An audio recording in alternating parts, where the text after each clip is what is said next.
आज आम्ही निघालो दादरला अस्तित्व संस्थेद्वारे आयोजित केलेल्या शिवकालीन शस्त्रास्त्र मोडी लिपीतील पत्र आणि नाणी यांचे प्रदर्शन पाहण्यासाठी।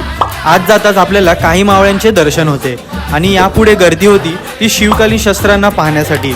यात धोप, ढाली, तलवारी, चिलखत, गुर्ज तसेच काळविटाच्या शिंगांपासून बनवलेले शस्त्र, कट्यार, तोफगोळे, वाघनख एवढेच नव्हे तर नरवीर बाजीप्रभू देशपांडे यांचा आवडता शस्त्र दानपट्टा सुद्धा इथे पाहायला मिळतो।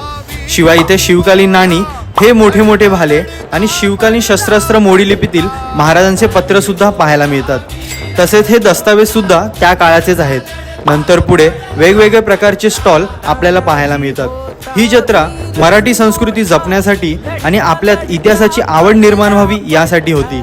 मी तर या प्रदर्शनातून खूप काही शिकलो आणि खूप साऱ्या आठवणी आपल्यासोबत घेऊन निघून गेलो। तर मित्रांनो, तुम्ही सुद्धा या जत्रेत